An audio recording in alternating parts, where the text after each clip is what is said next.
Hi hello welcome back to my channel. ದಯವಿಟ್ಟು ಕತೆಗೆ ಸಪೋರ್ಟ್ನ ಹೀಗೆ ಮಾಡ್ತಾ ಇರಿ. ರಾವಣ್ ವೃಷಿಕಾಳ ಮುಖವನ್ನ ನೋಡದೆ ಅಗ್ನಿಯ ಕಡೆಗೆ ಮಂತ್ರಗಳನ್ನ ಹೇಳ್ತಿದ್ದ. ಅವನನ್ನ ಅಲ್ಲಿದ್ದ ಕಂಬಕ್ಕೆ ಒರ್ಗಿ ಕಣ್ಣೀರಿನಿಂದ ನೋಡ್ತಿದ್ಲು ವೃಷಿಕಾ ತಾರಾಗೈ. ವಾಸುದೇವನ್ ಮತ್ತು ಆದವಿ ಒಂದು ಬದಿಯಲ್ಲಿ ಕುಳಿತುಕೊಳ್ಳಲು ಸ್ವಲ್ಪ ಸಮಯದ ನಂತರ ಅರ್ಷಿಕಾಳನ್ನ ಮಂಟಪದ ಕಡೆಗೆ ಕರ್ಕೊಂಡು ಬಂದಳು ಶ್ರಾವಣಿ. ಅವಳು ಯಾವುದೇ ಭಾವನೆ ಇಲ್ಲದೆ ತಲೆ ತಗ್ಗಿಸಿ ಮಂಟಪವನ್ನ ಏರಲು ವೃಷಿಕ ಇವೆಲ್ಲವನ್ನ ಶೂನ್ಯ ಭಾವನೆಯಿಂದ ನೋಡ್ತಿದ್ಲು.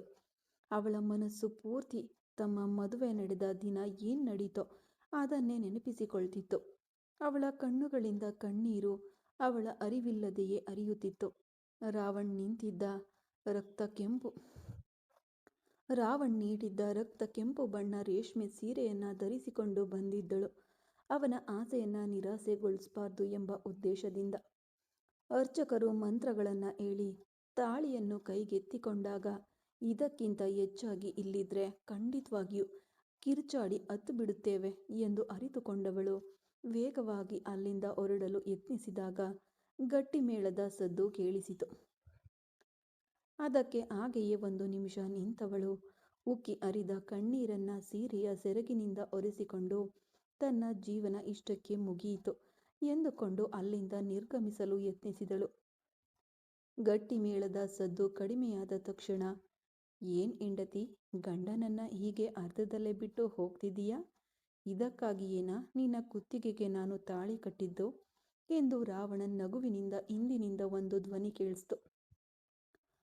ಅವನ ಧ್ವನಿ ಕೇಳಿ ಹಾಗೆಯೇ ನಿಂತವಳು ನಂತರ ಅವನ ಧ್ವನಿ ಕೇಳಿಸಿದ್ದು ತನ್ನ ಭ್ರಮೆಯೇನೋ ಎಂದುಕೊಂಡು ಮತ್ತೆ ಅಲ್ಲಿಂದ ನಡೆಯಲು ಪ್ರಯತ್ನಿಸಿದಳು. ಹೇಳಿದರೂ ಕೇಳದೆ ಹೋಗ್ತಿದ್ದೀಯಲ್ಲ ಹೆಂಡತಿ, ಯಾಕೆ? ಇದೇನಾ ನೀವು ಗಂಡನಿಗೆ ಕೊಡುವ ಗೌರವ ಎಂದು ಮತ್ತೆ ಕೇಳಿಸಿತು ರಾವಣನ ಧ್ವನಿ. ಅದರಲ್ಲಿ ತನ್ನ ನಡಿಗೆಯನ್ನ ನಿಲ್ಲಿಸಿದವಳು ವೇಗವಾಗಿ ಅವನ ಕಡೆಗೆ ತಿರುಗಿದಳು. ಅವಳಿಗೆ 2 ಅಡಿ ಅಂತರದಲ್ಲಷ್ಟೇ ರೇಷ್ಮೆ ಪಂಚೆ ಶರ್ಟ್ನಲ್ಲಿ ಕೈಗಳನ್ನ ಹಿಂದೆ ಕಟ್ಟಿ ಅವಳನ್ನೇ ನೋಡುತ್ತಾ ನಿಂತಿದ್ದ ರಾವಣನ್. ಅವನನ್ನ ಇಷ್ಟು ಹತ್ತಿರದಲ್ಲಿ ನಿರೀಕ್ಷಿಸದವಳು 2 ಅಡಿ ಹಿಂದೆ ಸರಿದಳು. ಕಣ್ಣುಗಳನ್ನ ಅಗಲಿಸಿ ಅವನನ್ನೇ ನೋಡುತ್ತಿದ್ದವಳ ನೋಟ ತಾನಾಗಿಯೇ ಮಂಟಪದ ಕಡೆಗೆ ಹೋಯಿತು. ಅಲ್ಲಿ ಮಂಟಪದಲ್ಲಿ ಚೈತ್ರನ್ ಮತ್ತು ಹರ್ಷಿಕಾ ಕುಳಿತಿದ್ದರು. ರಾವಣನ್ ಕುಳಿತಿದ್ದ ಜಾಗದಲ್ಲಿ ಈಗ ಚೈತ್ರನ್ ಕುಳಿತಿದ್ದ. ಹರ್ಷಿಕಾಳ ಕುತ್ತಿಗೆಯಲ್ಲಿ ಹಳದಿ ತಾಳಿ ತೂಗಾಡ್ತಿತ್ತು. ಇದನ್ನ ಸ್ವಲ್ಪವೂ ನಿರೀಕ್ಷಿಸದವಳು ಆಘಾತದಿಂದ ರಾವಣನ ಕಡೆಗೆ ತನ್ನ ಕಣ್ಣುಗಳನ್ನ ತೆರೆದಳು. ಅರೆ, ಏನ್ ಹೆಂಡತಿ, ನೀನು ಗಂಡ ನಿನಗಾಗಿ ಆಸೆಯಿಂದ ತಾಳಿಯನ್ನೆಲ್ಲ ಹೊಸದಾಗಿ ತಂದಿದ್ದೇನೆ. ನಿನ್ನ ಪಾಡಿಗೆ ನೀನು ಹೊರಗೋಗ್ತೀಯಾ? ನೀನು ಹೊರಗೆ ಹೊರಟು ಹೋದ್ರೆ ಬೇರೆ ಯಾರಿಗೆ ನಾನು ತಾಳಿ ಕಟ್ಟೋದು ಎಂದು ಮತ್ತೆ ರಾವಣನ್ ಬಾಯಿಯೊಳಗಡೆಯಿಂದ ನಾಲಿಗೆಯನ್ನ ಆಡಿಸುತ್ತಾ ಅವಳನ್ನ ನೋಡಿ ತಮಾಷೆಯಾಗಿ ಕೇಳಿದ. ಅವನನ್ನ ಕಣ್ಣುಗಳನ್ನ ಕಿರಿದುಗೊಳಿಸಿ ನೋಡಿದಳು ಅವಳು.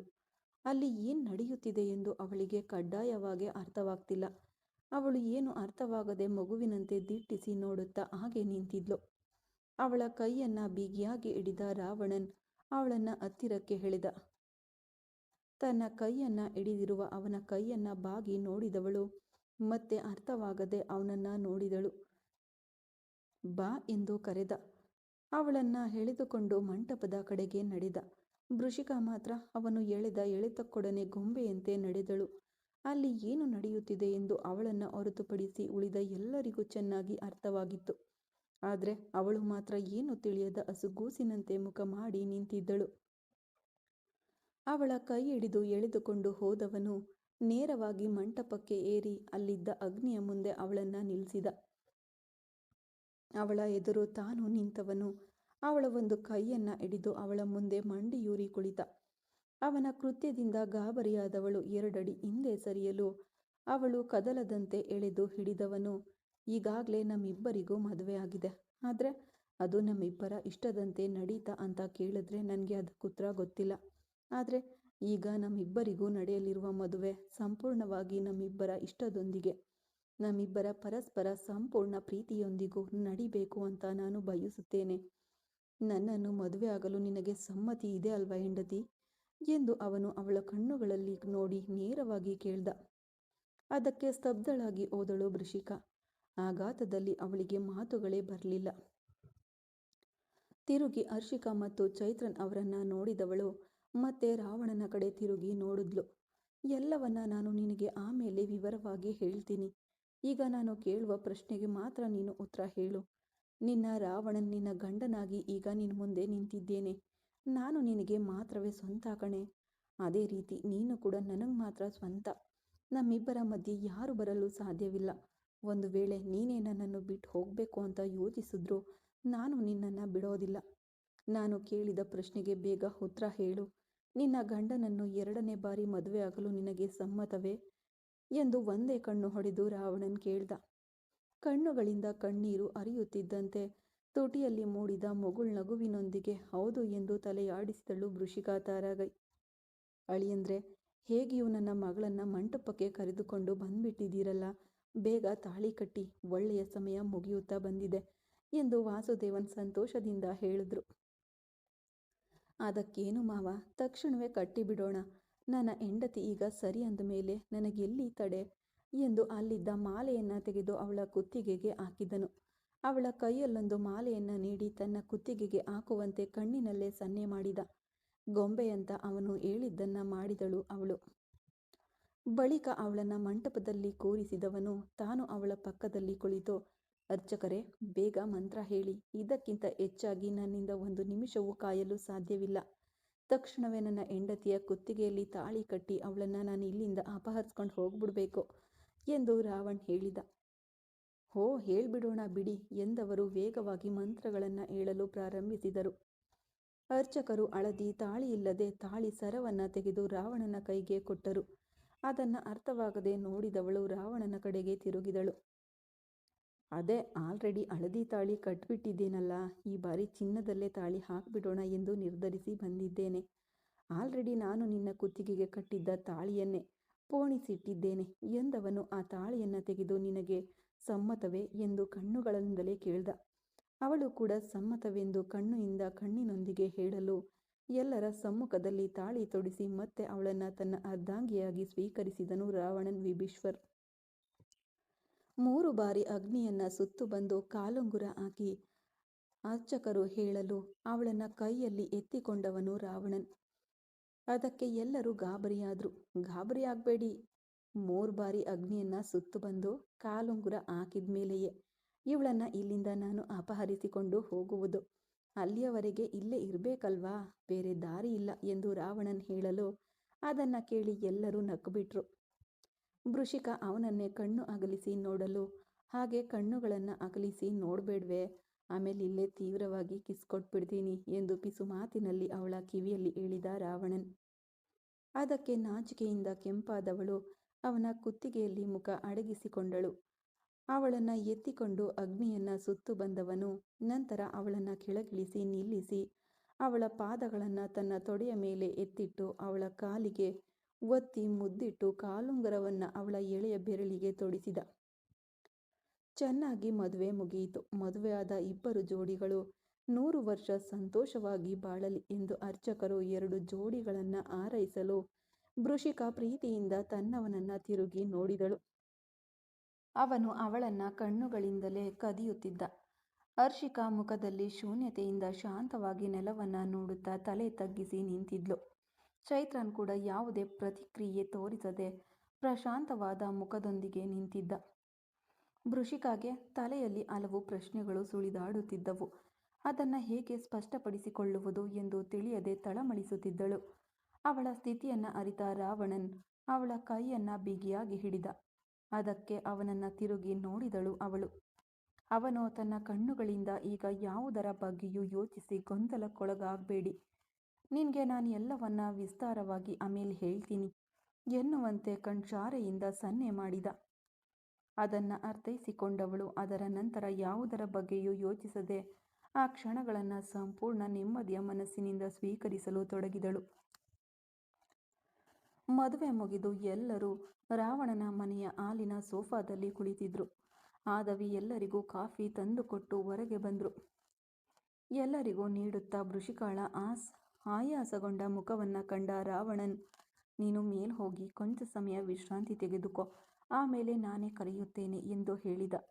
ಅದಕ್ಕೆ ಸರಿ ಎಂದು ತಲೆಯಾಡಿಸಿದವಳು ತಮ್ಮ ಕೊಠಡಿಯ ಕಡೆಗೆ ತೆರೆದಳು. ತನ್ನ ನೋಟವನ್ನು ಹರ್ಷಿಕಾ ಮತ್ತು ಚೈತ್ರನ್ ಕಡೆಗೆ ತಿರುಗಿಸಿದ ರಾವಣನ್, ನೀವು ಕೂಡ ಹೋಗಿ ರೆಸ್ಟ್ ತಗೊಳ್ಳಿ ಎಂದು ಅವರಿಬ್ಬರನ್ನ ರೂಮಿಗೆ ಕಳುಹಿಸಿದ. ನೀವು ಕೂಡ ರೂಮ್ಗೆ ಹೋಗಿ ಸ್ವಲ್ಪ ವಿಶ್ರಾಂತಿ ತೆಗೆದುಕೊಳ್ಳಿ ಅಳಿಯಂದ್ರೆ, ನಾವು ಮಧ್ಯಾಹ್ನಕ್ಕೆ ನಿಮಗೆ ಅಡುಗೆ ರೆಡಿ ಮಾಡ್ತೀವಿ ಎಂದು ಆದವಿ ಹೇಳಿದ್ರು. ಸರಿ ಎಂದು ಅವರಿಗೆ ತಲೆಯಾಡಿಸಿ ತಮ್ಮ ರೂಮಿನ ಕಡೆಗೆ ನಡೆದ ರಾವಣನ್. ಬಂದ ಕೆಲವೇ ಗಂಟೆಗಳಲ್ಲಿ ಶ್ರಾವಣಿ ಆದವಿಯೊಂದಿಗೆ ಚೆನ್ನಾಗಿ ಬೆರೆತು ಹೋಗಲು, ನೀನ್ ಬಾ ಮಗುವೆ, ನಮ್ಮಿಬ್ಬರಿಗೂ ಹೋಗಿ ಅಡುಗೆ ಶುರು ಮಾಡೋಣ ಎಂದು ಅವಳನ್ನು ಕರೆದುಕೊಂಡು ಅಲ್ಲಿಂದ ತೆರಳಿದರು ಆದವಿ.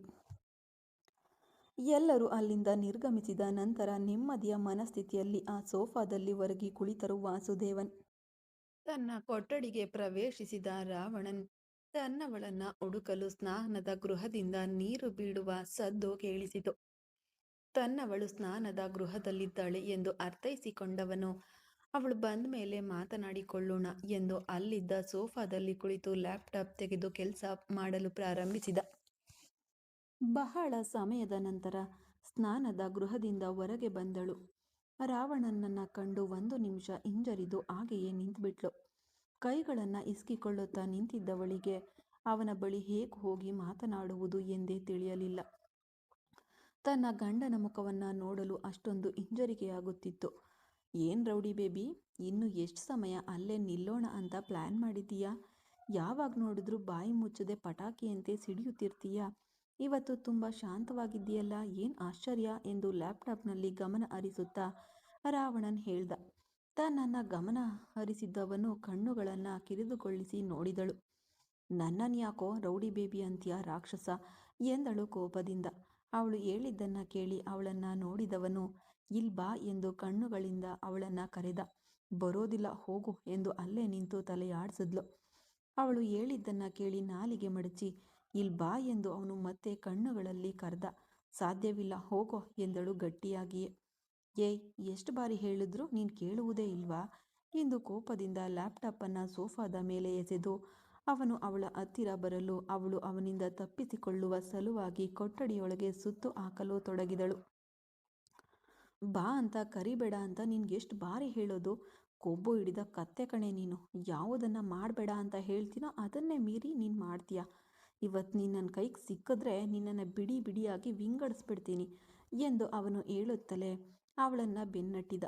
ನಿನ್ನಿಂದ ಸಾಧ್ಯವಾದರೆ ನನ್ನನ್ನು ಹಿಡಿದು ನೋಡು ರಾಕ್ಷಸ, ನಿನ್ನಿಂದ ನನ್ನನ್ನು ಹಿಡಿಯಲು ಸಾಧ್ಯವೇ ಇಲ್ಲ ಎಂದು ಅವಳು ಹೇಳುತ್ತಲೇ ಓಡಾಡ್ತಿದ್ಲು.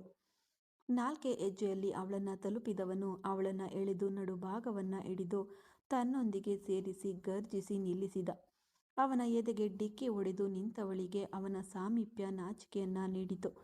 ಅದರಲ್ಲಿ ಮುಜುಗರ ಪಡುತ್ತಾ, ನನ್ನನ್ನು ಬಿಡೋ ರಾಕ್ಷಸ, ನನ್ನನ್ನು ಏಮಾರಿಸಿ ನನ್ನನ್ನು ಇಷ್ಟೊಂದು ದಿನ ಅಳಿಸಿದವನು ತಾನೇ ನೀನು, ನನ್ನನ್ನು ಬಿಡು, ನಾನು ನಿನ್ನ ಬಳಿ ಮಾತನಾಡುವುದೇ ಇಲ್ಲ ಎಂದು ಅವಳು ಮುಜುಗರ ಪಡುತ್ತಾ ಅವನಿಂದ ದೂರ ಸರಿಯಲು ಪ್ರಯತ್ನಿಸಿದಳು.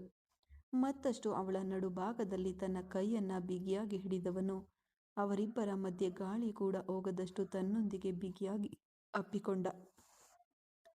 ಅವಳ ಮೂಗಿಗೆ ಮೂಗು ಉಜ್ಜುತ್ತಾ, ನನ್ನ ಹೆಂಡತಿಯನ್ನ ನಾನು ತುಂಬ ಅಳಿಸ್ಬಿಟ್ಟೆ ಅಲ್ವಾ ಎಂದು ಪಿಸು ಮಾತಿನ ಧ್ವನಿಯಲ್ಲಿ ಕೇಳಿದ. ಅವನ ಮುಖವನ್ನು ನೋಡಿದವಳು, ತುಂಬ ಅಲ್ಲ, ತುಂಬ ತುಂಬ ಅಳಿಸ್ಬಿಟ್ಟೆ ಫ್ರಾಡ್. ಕುತ್ತಿಗೆಯಲ್ಲಿದ್ದ ತಾಳಿಯನ್ನು ಯಾಕೋ ಕಳಚಿ ತಗೊಂಡೆ ಎಂದು ಅವಳು ಅವನ ಎದೆಗೆ ಪಟಪಟನೆ ಹೊಡೆದ್ಲು. ಅವಳ ಕೈಯನ್ನು ತಡೆದು ಹಿಡಿದವನು, ನನ್ನನ್ನು ಹೊಡೆದ್ರೆ ನಿನ್ನ ಕೈಗೆ ತಾನೇ ನೋವಾಗೋದು, ನನಗಂತೂ ಸ್ವಲ್ಪವೂ ನೋವೇ ತಿಳಿಯುತ್ತಿಲ್ಲ, ನೀನು ಸವರಿ ಕೊಡ್ತಿರೋ ಹಾಗೆ ನನಗೆ ಫೀಲ್ ಆಗ್ತಿದೆ ಎಂದು ಅವಳನ್ನು ಉರಿಸುವ ರೀತಿಯಲ್ಲಿ ರಾವಣನ್ ಹೇಳ್ದ. ರಾವಣ ಎಂದು ಕೋಪದಿಂದ ಕಿರುಚಿದಳು ಅವಳು. ಏನು ರೌಡಿ ಬೇಬಿ ಎಂದು ಅವನು ಅವಳನ್ನು ಉರಿಸುವ ರೀತಿಯಲ್ಲಿ ಮತ್ತೆ ಅವಳನ್ನು ಕರೆದ.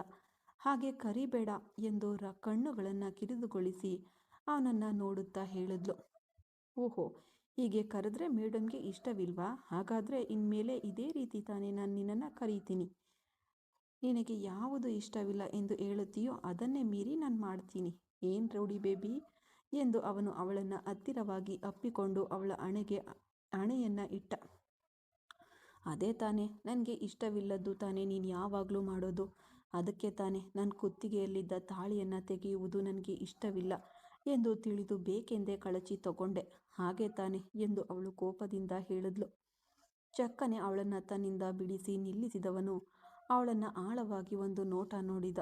ಅವಳು ಅವನ ನೋಟದ ಅರ್ಥ ತಿಳಿಯದೆ ಅವನನ್ನು ನೋಡಿದಳು. ಎಷ್ಟು ಸಮಯ ಅವಳ ಮುಖವನ್ನು ದಿಟ್ಟಿಸಿದನೋ ತಿಳಿಲಿಲ್ಲ. ನಂತರ ವೇಗವಾಗಿ ಕೊಠಡಿಯಿಂದ ಹೊರಟೋದ. ರಾವಣ ಎಂದು ತನ್ನವಳು ಕಿರುಚುವುದನ್ನು ಯಾವುದನ್ನು ಅವನು ಗಣನೆಗೆ ತೆಗೆದುಕೊಳ್ಳೇ ಇಲ್ಲ. ವೇಗವಾಗಿ ಅಲ್ಲಿಂದ ಹೊರಟು ಹೋದ. ಹೋಗುವ ಅವನನ್ನು ಚಿಂತೆಯಿಂದ ನೋಡಿದವಳು, ಚೆನ್ನಾಗಿದ್ದವನ ಮೂಡನ್ನು ನಾನೇ ಕೆಡಿಸ್ಬಿಟ್ಟೆ. ನನ್ನ ಬಾಯಲ್ಲಿ ಏನಾಗಿದೆಯೋ ಒಮ್ಮೆಯೂ ಅರ್ಥವಾಗಲ್ಲ. ಯಾರನ್ನಾದರೂ ಕಷ್ಟಪಡಿಸುವ ರೀತಿಯಲ್ಲೇ ಮಾತನಾಡ್ತಿರ್ತೀನಿ ಅನಿಸುತ್ತೆ ನಾನು ಎಂದು ತನ್ನನ್ನೇ ತಾನು ಬೈಕೊಂಡಳು ವೃಷಿಕಾ ತಾರಾಗೈ.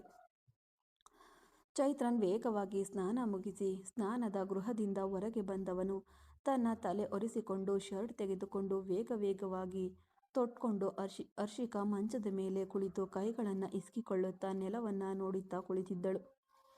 ಕನ್ನಡಿಯಲ್ಲಿ ಅವಳ ನಡವಳಿಕೆಯನ್ನು ನೋಡಿದವನು ಇನ್ನು ಅವಳನ್ನು ಮುಜುಗರಕ್ಕೊಳಗಾಗಿಸಪಡುವುದು ಬೇಡ ಎಂದು ಅರಿತು ವೇಗವಾಗಿ ತಯಾರಾದವನು ರೂಮಿಂದ ಹೊರಗೆ ಹೋಗುವ ಮೊದಲು, ನೀನು ಯಾವುದನ್ನು ಯೋಚಿಸಿ ಮನಸ್ಸನ್ನು ಗೊಂದಲಗೊಳಿಸ್ಪಡೋ ಬೇಡ. ಆರ್ವಿ ಏನೇ ಮಾಡೋದಿದ್ರೂ ಅದು ಸರಿಯಾಗೇ ಇರುತ್ತೆ.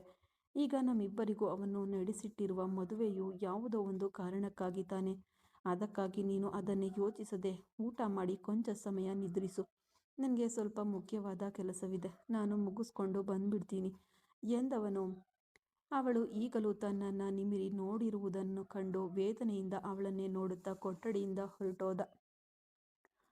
ಅವನು ಹೋದ ಮೇಲೆಯೇ ಅವಳಿಗೆ ಉಸಿರು ಬಂದಂತಾಗಲು ಒಂದು ದೊಡ್ಡ ಉಸಿರನ್ನು ಎಳೆದು ಹೊರಗೆ ಬಿಟ್ಟವಳು ಕೆಳಗೆ ಆದವಿಯನ್ನು ಕಾಣಲು ಕೊಠಡಿಯಿಂದ ಹೊರಗೆ ಹೋದಳು. ಅಡುಗೆ ಮನೆಯಲ್ಲಿ ಆದವಿ ಮತ್ತು ಶ್ರಾವಣಿ ಸಡಗರದಿಂದ ಮಾತನಾಡುತ್ತಾ ಅಡುಗೆ ಮಾಡುತ್ತಿರುವುದನ್ನು ಕಂಡವಳು, ಅಮ್ಮ ಎಂದು ಅಡುಗೆ ಮನೆಯ ಬಾಗಿಲಿನಲ್ಲಿ ನಿಂತು ಹಿಂಜರಿಕೆಯಿಂದ ಕರೆದ್ಲು. ಅವಳ ಕಡೆಗೆ ತಿರುಗಿದ ಆದವಿ, ಏನಮ್ಮ ಇದು, ಇನ್ನು ಸೀರೆಯನ್ನು ಕೂಡ ಬದಲಾಯಿಸದೆ ಇಲ್ಲಿ ಬಂದು ನಿಂತಿದ್ದೀಯಾ? ನಿನ್ನನ್ನು ರೂಮಿನಲ್ಲಿ ರೆಸ್ಟ್ ತಗೋ ಅಂತ ತಾನೇ ಹೇಳಿದ್ದು. ಬೆಳಿಗ್ಗೆ ಬೇಗ ಎದ್ಬಿಟ್ಟಿದ್ದೀಯಲ್ಲ, ಈಗ ಹೋಗಿ ಕೊಂಚ ಸಮಯ ನಿದ್ರಿಸು, ರೆಸ್ಟ್ ತಗೋ. ನಿನಗೆ ಬೇಕಾದ ಡ್ರೆಸ್ ಎಲ್ಲ ನಿನ್ನ ರೂಮಿನಲ್ಲೇ ಇಟ್ಟಿದ್ದೆ, ನೀನು ನೋಡಲಿಲ್ವಾ ಎಂದು ಪ್ರೀತಿಯಿಂದ ಕೇಳಿದ್ರು. ಅವಳು ಯಾವುದನ್ನ ಹೇಳದೆ ಕೈಗಳನ್ನು ಇಸ್ಕಿಕೊಳ್ಳುತ್ತಾ ಹಿಂಜರಿಕೆಯಿಂದೇ ನಿಂತಿದ್ಲು. ತನ್ನ ಮಗಳ ಹಿಂಜರಿಕೆಯನ್ನು ಅರಿತ ಆದವಿ, ಏನಾದರೂ ತಿನ್ನಲು ಬೇಕಾ ಎಂದು ಕೇಳಿದ್ರು. ಇಲ್ಲವೆಂದು ತಲೆಯಾಡಿಸಿದಳು ಆದವಿ. ಅವಳ ನಡವಳಿಕೆಗೆ ನಕ್ಕ ಆದವಿ, ಇಲ್ಲಿ ಬಂದು ಡೈನಿಂಗ್ ಟೇಬಲ್ನಲ್ಲಿ ಕುಳಿತುಕೋ, ನಿನಗೆ ಕಾಫಿ ಮಾಡಿಕೊಡ್ತೀನಿ. ಐ ಥಿಂಕ್ ಈಗ ನಿನಗೆ ತಲೆನೋವು ಇದೆ ಅನಿಸುತ್ತೆ, ಹಾಗೆ ತಾನೇ ಎಂದು ಸರಿಯಾಗಿ ತನ್ನ ಮಗಳ ತಲೆನೋವನ್ನು ಅರಿತು ಕೇಳಿದ್ರು. ಅದಕ್ಕೆ ಹೌದು ಎಂದು ತಲೆಯಾಡಿಸಿದವಳು ಅವರು ಹೇಳಿದಂತೆ ಡೈನಿಂಗ್ ಟೇಬಲ್ನಲ್ಲಿ ಹೋಗಿ ಕುಳಿತುಕೊಂಡಳು. ಆದವಿ ಶ್ರಾವಣಿಯ ಕಡೆಗೆ ತಿರುಗಿ, ನೀನು ಕೊಂಚ ಸಮಯ ಅವಳ ಬಳಿ ಹೋಗಿ ಮಾತನಾಡುತ್ತಿರು ಮಗುವೆ, ಅವಳು ತುಂಬ ಅನ್ಕಂಫರ್ಟಬಲ್ ಆಗಿ ಫೀಲ್ ಮಾಡ್ತಿದ್ದಾಳೆ ಅನಿಸುತ್ತೆ. ನಾನು ಅಷ್ಟರಲ್ಲಿ ನಮಗೆಲ್ಲರಿಗೂ ಕಾಫಿ ಮಾಡಿಕೊಂಡು ತರುತ್ತೀನಿ ಎಂದು ಆದವಿ ಹೇಳಿದ್ರು. ಸರಿ ಆಂಟಿ, ನಾನು ಹೋಗಿ ಅತ್ತಿಗೆಯ ಬಳಿ ಮಾತನಾಡ್ತಿರ್ತೀನಿ ಎಂದು ಹೇಳಿ ಹರ್ಷಿಕಾಳ ಹತ್ತಿರ ಹೋಗಿ ಕುಳಿತ ಶ್ರಾವಣಿ, ಹಾಯ್ ಅತ್ತಿಗೆ ಎಂದು ಅವಳ ಕಡೆಗೆ ತನ್ನ ಕೈ ಚಾಚಿದಳು. ಹಿಂಜರಿಕೆಯಿಂದಲೇ ಅವಳಿಗೆ ಕೈ ಕುಲುಕಿದ ಹರ್ಷಿಕಾ, ಹಾಯ್ ಮಾ ಎಂದಳು ಮೃದುವಾದ ಧ್ವನಿಯಲ್ಲಿ. ನಿಮ್ಮ ವಾಯ್ಸ್ ಎಷ್ಟು ಸಾಫ್ಟ್ ಆಗಿದೆ, ಹಾಗಾದರೆ ನೀವು ಕೂಡ ತುಂಬ ಸಾಫ್ಟ್ ಆದ ಕ್ಯಾರೆಕ್ಟರ್ ತಾನೇ ಇರ್ತೀರಾ? ಏನತ್ತಿಗೆ, ಕಿರುಕುಳವೆಲ್ಲ ಮಾಡೋದಿಲ್ಲ ತಾನೆ ಎಂದು ತಲೆಯಾಡಿಸಿ ಕೇಳಿದ್ಲು. ಅವಳು ಕೇಳುವ ಅಂದಕ್ಕೆ ಮರುಳಾದವಳು, ಇಷ್ಟೊಂದು ಪುಟಾಣಿ ಪಾಪನ ನಾನು ಕಿರುಕುಳ ಮಾಡ್ತೀನಾ ಏನು ಎಂದಳು ಹರ್ಷಿಕಾ ತನ್ನ ಹಿಂಜರಿಕೆಯನ್ನು ಬಿಟ್ಟು ಮೃದುವಾದ ಧ್ವನಿಯಲ್ಲಿ. ಹೈ ಸೂಪರ್, ಇಂತಹದ್ದೇ ಅತ್ತಿಗೆ ಬೇಕು ಅಂತ ನಾನು ದೇವರ ಬಳಿ ಬೇಡ್ಕೊಳ್ತಿದ್ದೆ. ದೇವರು ನನ್ನ ಬೇಡಿಕೆಯನ್ನು ಈಡೇರಿಸ್ಬಿಟ್ರು. ಸರಿ ಬನ್ನಿ, ನಾವಿಬ್ಬರು ಒಂದು ಸೆಲ್ಫಿ ತಗೊಳ್ಳೋಣ. ಇವತ್ತು ನನ್ನ ಅಣ್ಣನಿಗೆ ಮದುವೆ ಆಗಿದೆ ಅಂತ ನನ್ನ ಮೊಬೈಲ್ನಲ್ಲೆಲ್ಲ ಸ್ಟೇಟಸ್ ಹಾಕಲಿದ್ದೇನೆ. ಬನ್ನಿ ಬನ್ನಿ ಎಂದು ಶ್ರಾವಣಿ ಹರ್ಷಿಕಾಳ ಹತ್ರ ಕುಳಿತು ಫೋಟೋಗಳನ್ನು ತೆಗೆಯತೊಡಗಿದಳು. ಅವಳ ಬಾಲಿಶ ನಡವಳಿಕೆಗೆ ನಕ್ಕ ಹರ್ಷಿಕಾ ಅವಳೊಂದಿಗೆ ಫೋಟೋಗಳನ್ನು ತೆಗೆಸಿಕೊಂಡಳು. ಅಮ್ಮ ತಲೆ ನೋಯ್ತಿದೆ, ಕಾಫಿ ಬೇಕು ಕೊಡುವಮ್ಮ ಎಂದು ಕಿರುಚುತ್ತಾ ತಲೆಯನ್ನು ಹಿಡ್ಕೊಂಡೆ ವೃಷಿಕಾ ಅಡುಗೆ ಮನೆಯೊಳಗೆ ಪ್ರವೇಶಿಸಿದ್ಲು. ಹೀಗೋ ಬಂದ್ಬಿಟ್ಲು ನೋಡು ಇನ್ನೊಬ್ಬ ಹಠಮಾರಿ, ನನ್ನ ಹಿರಿಯ ಮಗಳು ಏನು ತಿಳಿಯದ ಹಸುಗೂಸಾದ್ರೆ ಇವಳು ಎಲ್ಲ ತಿಳಿದ ಹಸುಗೂಸು ಎಂದು ಆದವಿ ಬೇಕೆಂದೇ ಹೇಳಿದ್ರು. ಯಾರನ್ನ ನೋಡಿ ಹಾಗಂತಿದ್ಯಾ ನೀನು ಎಂದು ತಾನು ಹುಟ್ಟಿದ್ದ ಸೀರೆಯನ್ನು ಲುಂಗಿಯಂತೆ ಮೇಲೆತ್ತಿ ಕಟ್ಟಿಕೊಳ್ಳುತ್ತಾ ಬೇಕೆಂದೇ ಆದವ್ಯ ಬಳಿ ಜಗಳಕ್ಕೆ ಹೋದಳು. ಬಹಳ ದಿನಗಳ ನಂತರ ತನ್ನ ಮಗಳ ಮುಖದಲ್ಲಿ ನಗುವನ್ನು ಕಂಡ ಆದವಿ ಅದು ಇನ್ನಷ್ಟು ಮುಂದುವರಿಯಲಿ ಎಂದು ದೇವರಲ್ಲಿ ಬೇಡಿಕೊಳ್ಳುತ್ತಾ ಅವಳ ಬಳಿ ಬೇಕೆಂದೇ ಜಗಳ ತೆಗೆದರು. ಶ್ರಾವಣಿ ವೃಷಿಕ ಮತ್ತು ಹರ್ಷಿಕಾಳನ್ನು ನೋಡಿ, ಅತ್ತಿಗೆ, ನೀವು ತುಂಬ ಮೃದುವಾದ ವ್ಯಕ್ತಿಯಾಗಿದ್ದೀರಾ, ಆದರೆ ಆ ಅಕ್ಕ ನೋಡಿ ನಿಮ್ಮಂತೆ ನೋಡಲು ಇದ್ದರೂ ತುಂಬ ಕೋಪಿಷ್ಠೆ ಆಗಿದ್ದಾರೆ ಅಲ್ವಾ ಎಂದು ಅವಳು ವೃಷಿಕಾಳ ಕಡೆಗೆ ತಿರುಗಿ ಅವಳ ಬಳಿ ಕೈ ಚಾಚಿ ಹೇಳಿದ್ಲು. ಹೋಯ್, ಯಾರನ್ನ ನೋಡಿ ಅಟವಾದಿ ಅಂದೆ? ನೋಡಲು ಆಳುದ್ದ ಇದೆಯಾ? ನೀನೀಗ ಇದ್ಕೊಂಡೆ ನನ್ನನ್ನು ರೇಗಿಸ್ತೀಯಾ? ನಿನ್ನ ಎರಡು ಕಿವಿಗಳನ್ನು ತಿರುಚಿಬಿಡ್ತೀನಿ, ಹುಷಾರ್ ಎಂದು ಅವಳ ಬಳಿ ಈಗ ಜಗಳಕ್ಕೆ ಹೋದಳು ವೃಷಿಕ. ಮುಂದುವರಿಯುವುದು ಮುಂದಿನ ಭಾಗದಲ್ಲಿ. ಕತೆ ಇಷ್ಟ ಆದರೆ ಲೈಕ್ ಮಾಡಿ, ಕಮೆಂಟ್ ಮಾಡಿ. Thank you. Bye bye.